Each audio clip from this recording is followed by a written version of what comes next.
성경의 제1저자는 누구라고 합니까? 우리는 1저자는 성령 하나님이라고 합니다. 물론 제2저자는 사람입니다. 베드로, 사도 요한 등등. 성령 하나님은 제1저자인데 말씀과 영으로 역사하십니다. 그렇죠? 성경은 우리 믿음의 또 삶의 규칙, 기준, 표준이 됩니다. 그리고 웨스트민스터 신학에서 1장 1항에 보면은 하나님의 영감으로 우리에게 주어주신 것입니다. 그렇다면 여기서 말씀은 무엇이고 영은 무엇일까요? 영을 보면은 성경에 우리 신앙국에서도 우리가 이미 살펴본 것도 있지만은 어느 때는 영을 그리스도의 영이라고도 이야기합니다. 그러니까 성령을 그리스도의 영이라고도 이야기합니다. 어느 때 그리스도의 영이라고 하는가? 어느 때는 양자의 영이라고도 이야기합니다. 그렇다면 어느 때는 양자의 영이라고 성령님을 그렇게 부르는가? 성령님은 성경의 저자입니다. 그런데 왜 양자의 영이다, 하나님의 영이다, 또는 그리스도의 영이다 라고 할까? 어느 때 그렇게 부르는가? 그것의 차이는 무엇인가? 이것은 성경과 어떤 연관성을 가지고 있는가? 이것이 첫 번째입니다. 두 번째, 말씀과 영으로 역사한다고 할 때 말씀은 도대체 무엇인가? 성경인가? 아니면 설교인가? 참된 교회의 표징이 무엇이었죠? 세 가지. 우선 첫 번째가 순전한 말씀의 선포입니다.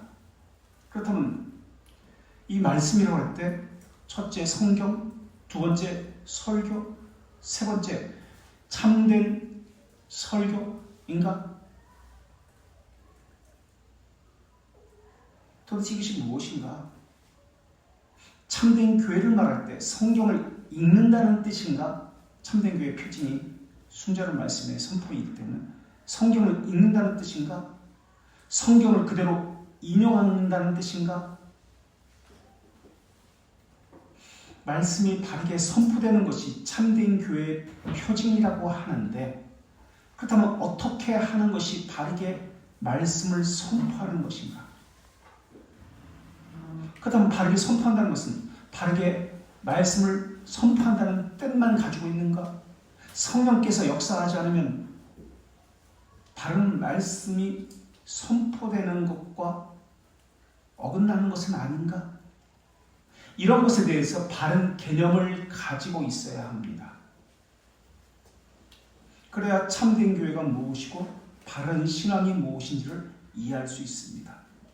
하나님은 말씀과 영으로 역사하십니다. 그렇죠? 자, 그렇다면 우선 첫 번째로 말씀과 영으로 역사하신다고 했는데 말씀이 무엇인지를 우선 보겠습니다. 첫째, 먼저 제가 제시했습니다. 말씀은 성경인가? 첫 번째 의문입니다. 두 번째, 말씀 선포인가? 두 번째 질문이었습니다. 세 번째, 말씀은 말씀 해석인가? 성경 해석인가? 말씀 선포, 성경 해석, 성경을 읽는 것, 도대체 무엇이 바른 말씀을 선포한다는 뜻인가? 그렇다면 성령님은 어떻게 되는 것인가? 사람이 바르게 해석하고 바르게 선포하고 성경을 읽으면 그것이 바른 말씀의 선포인가? 성령의 역사가 없어도 그것이 바른 말씀의 선포인가? 또 모든 설교는 바르게 성경을 해석했다면, 성경을 읽는다면 모든 설교를 통해서, 말씀을 통해서 성령님은 역사하는가? 이게 정리가 되어 있어야 합니다. 그것이 아니면 참된 교회가 무엇이고 바른 신앙이 무엇인지 모릅니다.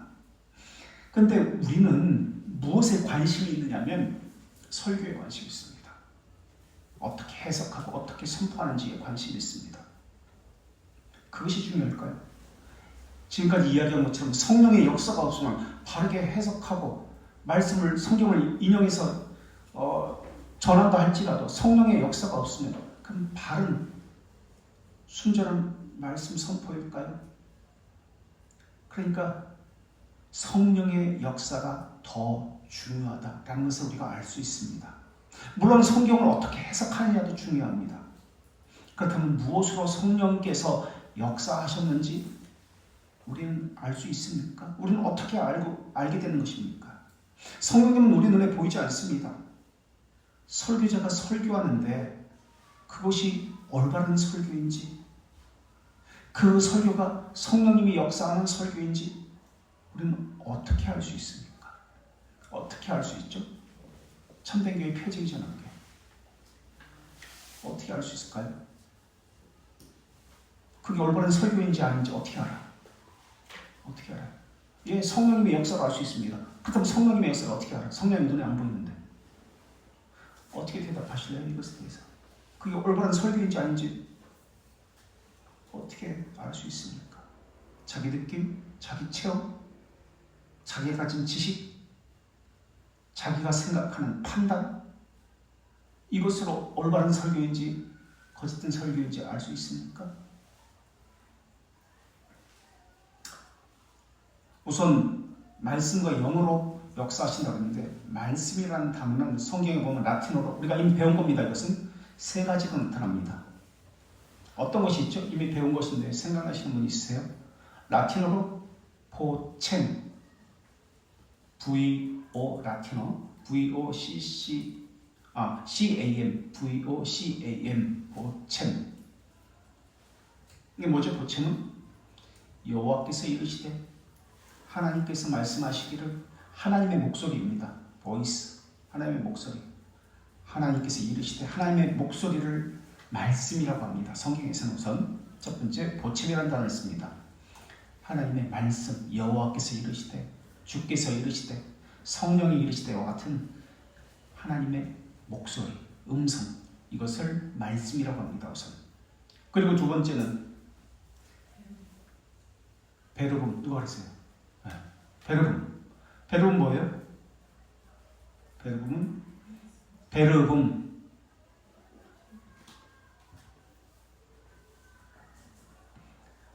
베르금. V-E-R-B-U-M. V-E-R-B-U-M. 베르금. 베르금은 뭐예요? 설교. 설교의 설교. 쉽게 말하면 선포되는 말씀. 설교를 또한 말씀이라고 합니다. 베르금. 또 한 가지 있습니다. 요한복음에 보면은 말씀이 태초에 계시니라. 그래서 예수 그리스도를 말씀이다라고 합니다. 태초에 계신 말씀, 세르모넴이라고 합니다. 세르모넴. S-E-R-M-O N-E-M. S-E-R M-O-N-O-N N-E-M. 이게 발음대로 하면 돼. 세르모넴. 말씀으로 오신 예수 그리스도. 말씀이신 예수 그리스도. 태초에 계신 말씀이라고 성경에 보면 요한복음에 나옵니다. 그러니까 성령께서는 말씀 선포인 베르금 설교를 수단위로 하셔서 말씀 자체이신 세르모넴인 예수 그리스도를 증거합니다. 이게 하나님의 목소리입니다. 다시. 말씀은 말씀 선포인 베르금이잖아요. 베르금인 설교를 수단위로 해서 그 수단이 말하고자 하는 것은 말씀인 세르모넴 예수 그리스도를 증거하게 하는 것이, 예수 그리스도를 바라보게 하고 예수 그리스도를 제시하게 하는 것이 하나님의 목소리 보채입니다. 이게 말씀으로 역사한다는 뜻입니다. 말씀 선포를 수단위로 합니다. 수단입니다. 수단은 믿음도 수단이라고 했습니다. 수단에 매이지 마십시오. 교리도 수단이라고 했습니다. 아까 말씀 선포는 수단입니다. 말씀 선포인 수단으로 성령께서 역사하십니다.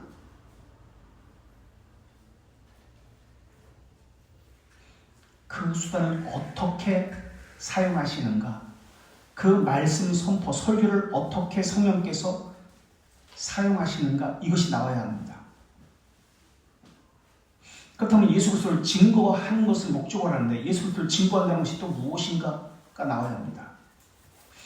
예수 그리스도를 증거한다는 것은 예수 그리스도라는 단어만 이야기하면 예수 그리스도를 증거하는 것입니까? 어떻게 생각하세요?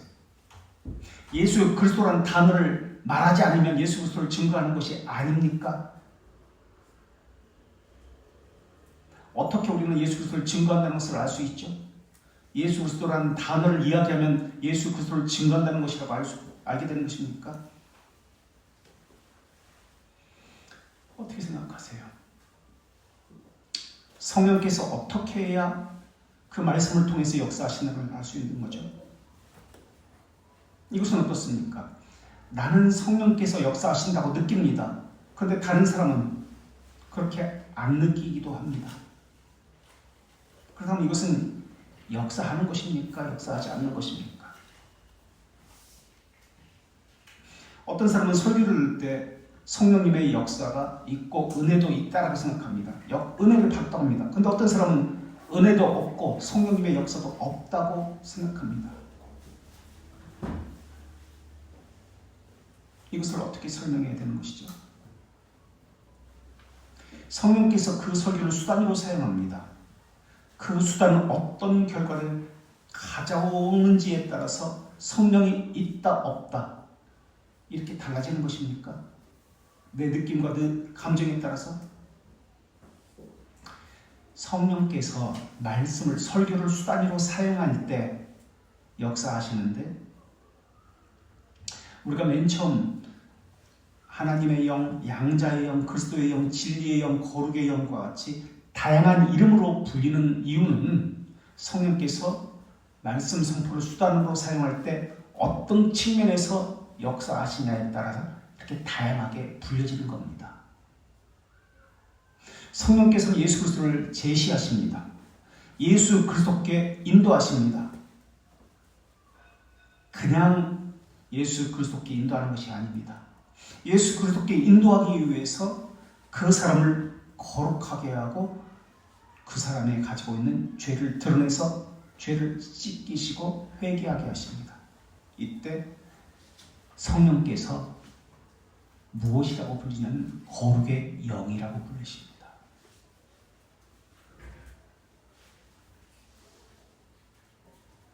또 예수 그리스도께 인도하기 위해서 성령께서 역사하시는데 자신의 비참함을 깨닫게 합니다. 그리고 예수 그리스도께서 내게는 절실하게 필요합니다. 나의 구원자이십니다. 라고 예수 그리스도께 이끌리게 할 때, 예수 그리스도를 갈망하게 할 때, 이때 성령님은 그리스도의 영이라고 불리십니다.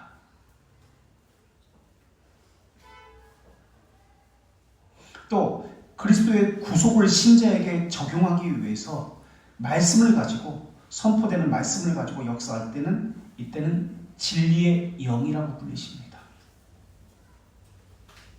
또 하나님의 영이라고도 불립니다. 성령님은 특별히 구약성경에서 하나님의 영이라는 그 단어들이 많이 나오는데 하나님의 영이라고 불리는 이유는 무엇일까요?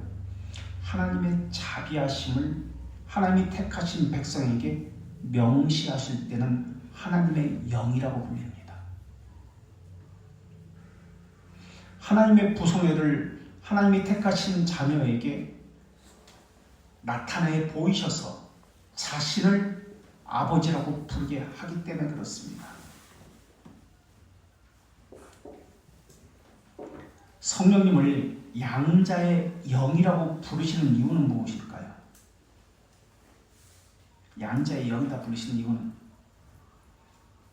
양자의 영이라고 부릅니다. 또 성경에 보면 양자의 영, 양자의 영, 양자는 무엇의 키워드죠?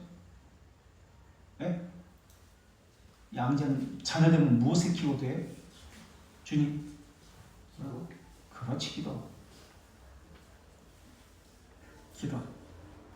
다시 말하면 성령님을 양자의 영이라고 부르는 것은 설교를 수단으로 하나님과 교제하도록 하게 하기 때문에 양자의 영이라고 부르십니다.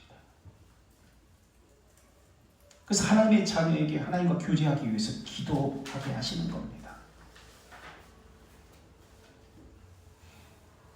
하나님을 아버지로 확신케 할 때 양자의 영이라고 하고, 교제하게 하실 때 양자의 영이라고 하고, 아버지를 확신케 하기 위해서 하나님의 형상을 따라 하나님을 향해 나아가게 하실 때는 거룩의 영이라고 합니다.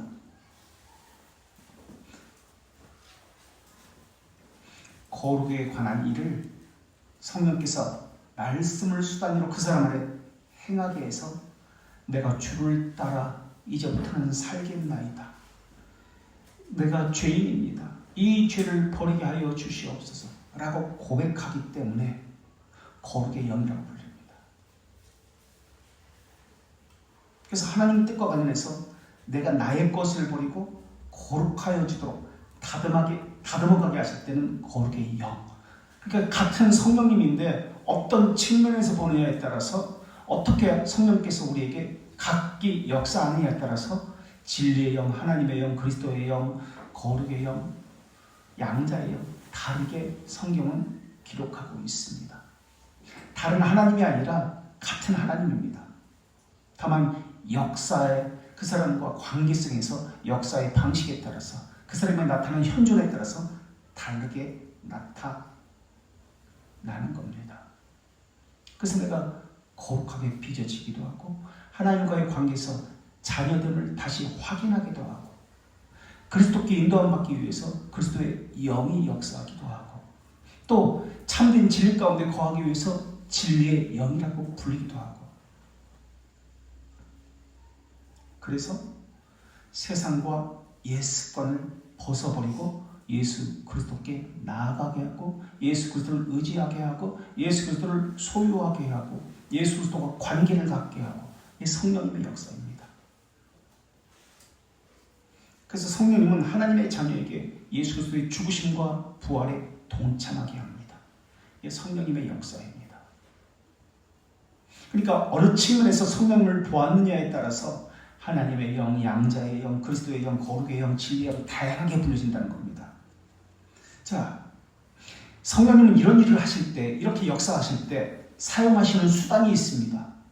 그 수단이 바로 설교라고 불리는 겁니다. 선포되는 말씀인 설교를 수단으로 합니다. 그래서 이 설교는 선포되는 말씀인 베르봄은 말씀이신 그리스도를 바라보게 하고 예수 그리스도를 제시받게 되고 예수 그리스도에게 인도받게 되고 예수 그리스도를 닮게 되고 예수 그리스도와 관계를 새롭게 하게 되고 이런 것들을 설교를 통해서 나타납니다. 이게 성령님의 역사입니다. 예수 그리스도가 목표고 예수 그리스도가 제시되고 예수 그리스도를 닮고 하지만은 꼭 예수 그리스도라는 단어가 제시되는 것은 아닙니다. 예수 그리스도를 꼭 말해야 되는 것은 아닙니다. 죄를 책망하고 거룩을 쫓게 할 수도 있습니다. 하나님의 자비함을 명시되 받을 수도 있습니다. 다양한 측면으로 나타나기 때문에 예수 그리스도라는 단어를 꼭 굳이 말하지 않았다 할지라도 이것은 예수 그리스도 중심적 설교일 수 있습니다. 예수 그리스도는 단어를 말했기 때문에 예수 그리스도 중심적 설교, 예수 그리스도를 말하지 않았기 때문에 사람 중심적 설교, 그렇게 말해서는 안 됩니다. 성경에는 하나님이라는 단어, 여호와라는 단어, 구원이라는 단어가 하나도 안 나오는 성경이 있습니다. 그 성경을 가지고 하나님 중심적 설교, 예수 그리스도 중심적 설교가 아니다라고 말할 수가 없습니다. 그 성경이 어떤 성경이죠? 우리가 이미 한번 이야기했죠. 어떤 성경이죠? 어떤 성경이에요? 하나님이라는 단어 한 번도 안 나와요. 여호와라는 단어도 한 번도 안 나와요. 주님이라는 단어, 구원이라는 단어 한 번도 안 나와요. 뭐예요? 그 성경이? 정인 뭐예요? 연애하는 사람한테 물어봐야 되겠다. 연애하는 사람들은 이 성경을 자주 보고 이것을 인용해서 요즘은 안 그런가? 편지로 쓰기도 합니다. 이걸 매일 묵상하기도 합니다. 그게 수교.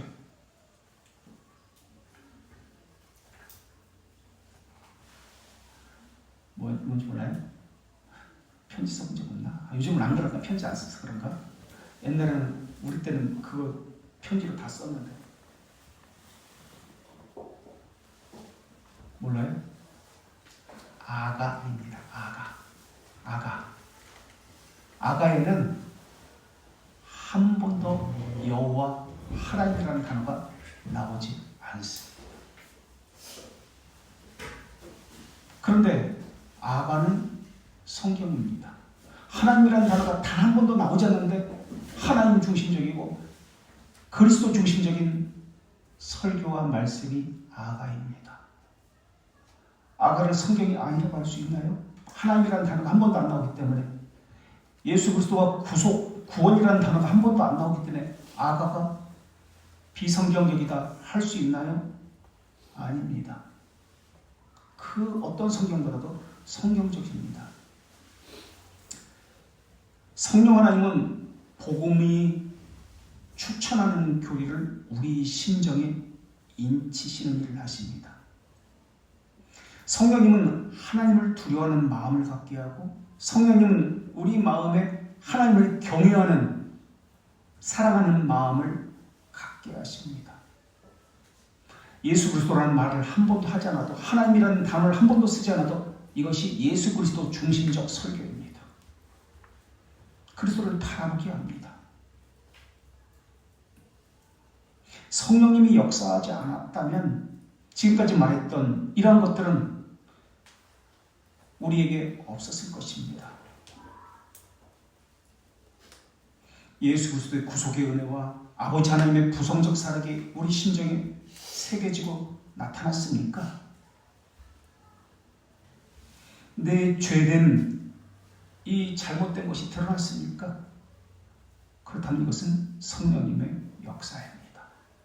성령님은 하는 일이 무엇입니까? 예수 그리스도를 제시하지만 세상에 대해서, 죄에 대해서, 불의에 대해서 책망하십니다. 성령님의 역사가 있기 때문에 죄에 대해서 드러내는 것입니다. 성령님의 역사가 있기 때문에 잘못된 의의 개념이 내 안에서 드러나서 책망을 받는 겁니다. 그렇다면 그것이 성령의 역사인지 아닌지 정확히 어떻게 또 알 수 있습니까? 성령의 역사인지 아닌지는 성경 교리를 통해서 알 수 있습니다. 제일 처음에 우리가 이야기한 성경의 제1저자가 누구라고 그랬죠? 성령 하나님이라고 했습니다. 성령 하나님이 성경의 저자입니다. 그렇다면 성경을 쓰신 분이 성령님인데 성경 말씀과 어긋나는 것을 행하실 수 있습니까? 성령님은 성경의 저자이기 때문에 성경과 일치하지 않는다면 그것은 성령님의 역사가 아닙니다. 이것은 거짓 영의 역사입니다. 성경과 일치되는 것이 맞는지 살펴야 합니다. 사탄도 성경을 가지고 예수님을 시험했습니다. 성경 구절을 그대로 인용했습니다. 그렇다면 설교를 할 때 성경 구절을 그대로 인용하고 성경 구절대로 제시하고 설교한다. 이게 하나님에 대한 설교입니까? 아닐 수 있습니다. 사탄도 그렇게 했습니다. 성경 구절 신명기 그대로 인용해서 예수님에게 시험했습니다. 예수님도 성경 구절을 가지고 사탄에게 답변했습니다. 모두 사탄도 예수님도 성경 구절을 그대로 가지고 말했습니다. 도대체 그렇다면 사탄의 성경 인용은 무엇입니까? 성경을 그대로 인용했는데 근데 사탄의 성경 인용은 잘못된 것이라고 말씀하시는데 어디서 차이가 나는 것입니까? 하나님의 속성과 일치하지 않습니다. 성경이 말하고자 하는 하나님에 대한 것과 일치하지 않습니다. 이것을 교묘하게 속였습니다. 성경을 가지고 이야기하지만 하나님의 의와 불일치합니다. 성령께서 성경을 적으실 때 의도하신 바가 있습니다. 그래서 성령께서 의도하신 바와 성경의 목적은 동일합니다. 일치합니다. 사탄은 여기서 잘못했습니다. 성경의 의도와 성령께서 하나님께서 의도하시는 바가 어긋납니다. 성령께서 우리에게 성경을 말씀을 설교를 통해서 주실 때 하나님의 섭리를 깨닫게 하려는 목적이 있습니다. 섭리를 깨닫게 하려는 목적과 성경의 의도가 일치되어야 합니다. 이게 성령님의 역사입니다. 그러나 사탄은 성경을 그대로 인용했지만 하나님의 의도와 어긋났습니다. 하나님의 의도는 예수 그리스도를 구속주로서 십자가에서 십자가를 지고 대속제물로 삼는 거였습니다. 그런데 사탄은, 베드로도 그랬죠. 사탄이 들어가서 베드로가 예수님 그러지 마십시오, 죽지 마십시오라고 합니다. 하나님의 의도, 섭리적인 의도와 어긋났습니다. 성경은 인용했지만, 성경 말씀 그대로 행하였지만 사탄은 성경의 의도, 하나님의 의도와 어긋나게 이것을 제시합니다. 성경을 인용했다고요? 이게 성경적 설교인가요? 성경을 읽었다고요? 바른 말씀을 선포했다고요? 아닙니다. 성령님의 역사는 성경 교리, 하나님의 속성과 일치합니다. 하나님의 말씀을, 기도도 마찬가지입니다. 하나님의 말씀과 일치되지 않는 기도는 성령님이 역사하지 않습니다. 거짓 영의 역사입니다. 성령의 역사가 아닙니다. 성령님은 진리의 영이라고, 우리가 진리의 영, 양자의 영, 그리스도의 영, 성경에서 그렇게 말하는데 이것은 다른 측면이라고 말씀드렸습니다. 진리의 영이라고 할 때 성령님은 거짓과는 함께할 수 없다는 뜻입니다. 그래서 기도할 때도 하나님의 속성과 어울리는 기도를 하게 되어 있습니다. 이게 참된 기도입니다. 근데 우리는 아침에도 기도에 대해서 배웠지만은 응답에 관심이 있습니다. 응답에 관심이 있어서는 안 됩니다. 바른 기도는, 참된 기도는 하나님의 속성, 하나님의 진리와 일치하는 것에 관심이 있어야 합니다. 하나님에 대한 나의 자세가 어땠는지, 경외심을 가지고 있는지, 하나님의 거룩한 이름에 합당한, 적합한 자세, 심정을 가지고 있는지, 이것에 관심을 가지게 하는 것이 참된 기도요, 바른 신앙입니다. 그런데 이방인들의 기도는 내 욕심, 내 욕망, 내 소원이 이루어지는 것, 먹고 마시고 이런 것에 관심이 있습니다. 이방인들의 기도입니다. 성령님이 역사하시는 신앙이라면 진리에 관심을 갖습니다. 그 진리는 하나님의 속성, 어떠하심입니다. 그래서 하나님이 어떤 분인지 알기를 원합니다. 예수 그리스도가 나의 구속주, 구세주인데 그분이 어떤 분인지 알기를 원합니다. 그래서 예수 그리스도, 하나님에 대해서는 두 가지 것이 있습니다. 하나님이 어떤 분인지, 존재에 대해서 알고 싶어 합니다. 그리고 두 번째는 그분이 하신 일이 무엇인지, 사역에 대해서 알고 싶어 합니다. 첫 번째가 존재에 대해서 알고 싶어 하는 겁니다. 그분의 하신 일보다도, 행하시는 일보다도 우선적인 것은 존재입니다. 그 다음에 그분이 행하시는 사역, 기적, 이적, 말씀, 이것은 그 다음 문제예요. 사역은 그 다음 문제입니다. 존재에 대해서 우선 관심을 가져야 됩니다. 성경에서 말하고 있는 것은 삼위일체 하나님입니다. 동일 본질이라는 이 개념에 대해서 관심을 가지고 찾고 연구하고 고민하게 되어 있습니다. 이게 참된 신자의 참된 믿음입니다. 그래서 진리를 갈망하게 됩니다. 성령님께서 진리의 영이기 때문에 참된 진리가 무엇인지 소유하고, 그래서 복음에 수용된 교리를, 성경에서 제시된 교리라는 것은 체계화시킨 것입니다. 성경의 말씀을 요약해서 진리로 체계화시킨 것을 교리라고 하는데 이것을 붙들게 합니다. 성령께서 하시는 일은 우리 오전에도 말씀드렸지만은 새로운 것을 생각나게 하고, 몰랐던 것을 다시 특별한 것을 주시는 것이 아닙니다. 말할 수 없는 탄식으로 라고 아침에 우리가 살폈습니다. 말할 수 없는 탄식으로 연약한 우리를 위해서, 빌 바를, 기도할 바를 알지 못하는 우리를 위해서 탄식한다라고 하는 뜻은, 로마서 8장 26절의 뜻은 그런 뜻이 아니다라고 배웠습니다. 우리를 대신해서 기도하는 것도 아니요, 우리가 잘못된 기도를 할 때 이것을 수정해서 다시 하나님께 올바로 기도해서 올리는 것도 아니요, 우리가 기도하지 못할 때 우리에게 힘을 줘서 우리로 하여금 능력을 주셔서 기도하게 하는 그런 뜻도 아니다고 했습니다. 그럼 무슨 뜻일까요? 주께서 하신 말씀을 기억나게 하신다는 뜻입니다. 성령님의 직무는 계시에 대해서 전혀 새로운 것들을 계시하는 것이 아닙니다. 듣도 보지도 못한 것을 우리에게 새롭게 가르쳐주고 알려주는 것 아닙니다. 이미 들었던 진리를 생각나게 하시고 이해시켜 주시고 이것이 하나님의 어떤 뜻이라는 것을 깨닫게 하시는 것이 성령 하나님입니다. 요한복음 17장과 15장에 그러한 말씀들이 가득합니다. 그래서 지금은 몰라도 언젠가는 하나님의 때가 되면 깨닫게 될 것이기 때문에 우선은 교리를 배우는 것이 너무나 중요합니다. 하나님의 때를 위해서. 하나님의 때가 되면 하나님의 영은 그것을 가지고 수단이라고 했습니다. 믿음과 교리는 수단입니다. 목적이 아니라고 했습니다. 그 수단을 방편으로 해서 이미 들었던 것을 이해시켜 주시고 깨닫게 하십니다. 그게 성령께서 하시는 거예요. 이미 들었던 말씀이 무엇인지 다시 생각나게 하시고 깨닫게 하시고 인쳐주시는 것이 성령 하나님이십니다. 교회는 말씀 위에 세워집니다. 바른 진리 위에 세워집니다.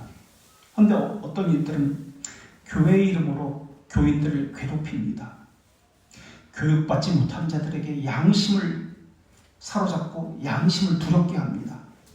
겉으로는 외적인 화려한 숫자들 가지고 외형을 가지고 음악을 가지고 목사, 직, 제도를 가지고 겉으로 드러나는 외적 형태를 가지고 그것을 가지고 교회라는 것을 제시합니다. 참됨을 제시하고 진리라고 제시합니다. 이거 다 거짓입니다. 진리는 그런 것이 아닙니다. 이런 것으로 사람을 눈멀게 합니다. 하나님의 말씀을, 진리를 발견하지 못하게 합니다. 가시적인 거, 외형적인 수단에 이것을 가지고 참됨이라는 것을 눈을 가리게 하고 거짓된 것을 제시합니다. 교회의 참됨을 인정하는 것을 배우지 못하게 합니다. 그래서 가공적인 것, 사람이 만드는 것들입니다. 고안된 것들입니다. 이것을 가지고 참된 것을 여기게 만듭니다.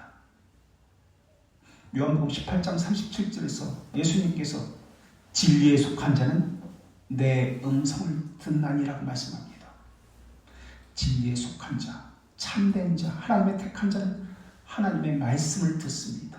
옳고 그름을 그들은 감각적으로 알게 되어 있습니다. 요한복음 10장 27절에서 나는 선한 목자라 내가 내 양을 알고 그들도 나를 아느니라. 그러면서 다른 목자의 음성은 듣지 아니하고 나의 양으로 나를 따라오느니라 라고 말씀하고 있습니다. 하나님의 택한 백성은 진리를 압니다. 진리를 따라갑니다.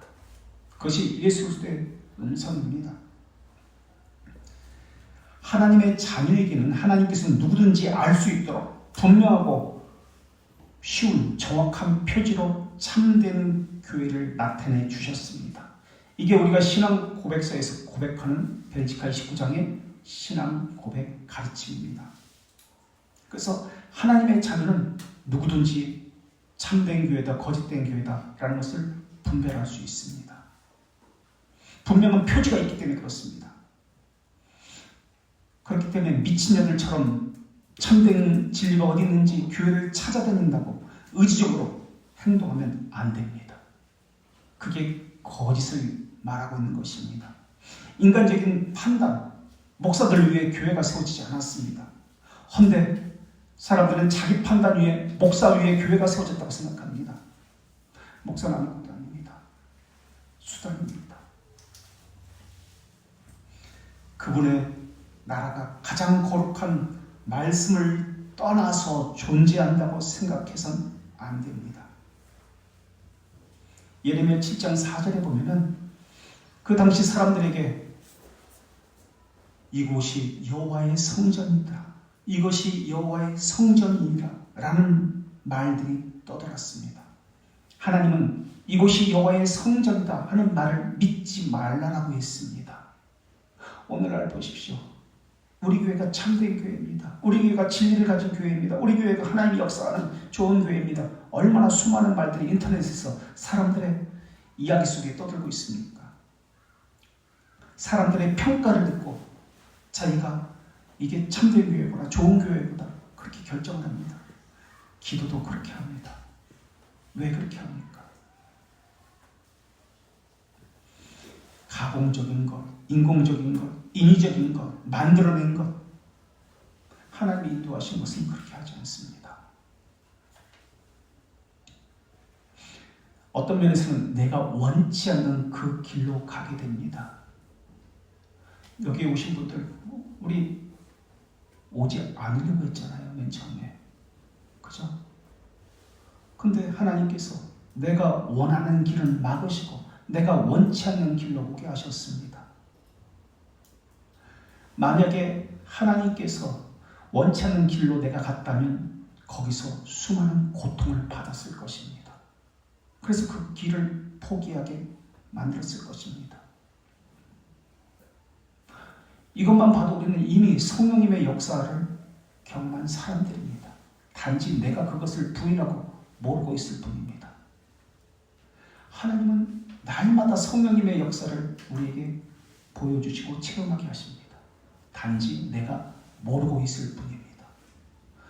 오늘 설교를 통해서 오늘 오전에도 저는 설교를 했던 건데 다시 한번 보게 되었습니다. 몇 번씩 다시 보았는데 내가 성령님의 역사를 스스로 막고 있었구나라는 것을 깨달았습니다. 이미 다 제시했는데 그때 우리 교인이 3명밖에 없었습니다. 그들께 이미 오래전에 1년 전에 다 했던 말인데 그것이 다 이루어졌는데 하나님께서 주시는 연단은 말입니다. 하나님께서 주시는 시험은 말입니다. 시험은 하나님께서 주시는 것이 아니고 내 욕망에 의해서 드는 것이지만 하나님께 주시는 연단은 이길 힘을 주십니다. 그것을 견딜 수 있게도 하십니다. 그래서 참된 성도의 덕목이 무엇이라고 했죠? 첫 번째 표징이 견인입니다. 견인. 인내하고 참는 것입니다. 조급해하지 않습니다. 성급해하지 않습니다. 성급한 확신, 일적인 것, 감정적인 것, 느낌, 이것이 거짓 영의 역사입니다. 성령님의 역사는 그렇게 하지 않습니다. 인내하게 하십니다. 상황이 힘들고 고통스럽게 할지라도 참고 기다리는 법을 배우게 하십니다. 그러나 하나님은 우리가 고통받는 것을 원치 않으십니다. 그래서 이길 힘을 주시고 그 고통을 뛰어넘는 은혜를 함께 주십니다. 하나님께서 세우신 자리라면 그것이 고통이 있다면 우리 초대교회 공부를 하고 있습니다만 순교하는 사람들 그것을 고통이라고 여기면서 죽음의 자리로 나아갔습니까? 채찍을 맞고 고문을 당하는 것을 고통이라고 여겼습니까? 아닙니다. 기쁨이라고 여겼습니다. 감사라고 여겼습니다. 왜 그랬습니까? 성령께서 함께 하셔서 그들에게 은혜를 주시고 이길 힘을 주셨기 때문에 그렇습니다. 그래서 그것을 고통이라 여기지 않습니다. 우리 잠깐 쉬었다가 10분 있다가 웨스트민스터 신학국에서 21장을 또한 살펴보겠습니다. 혹시 질문이나 나누고 싶은 거 있으세요?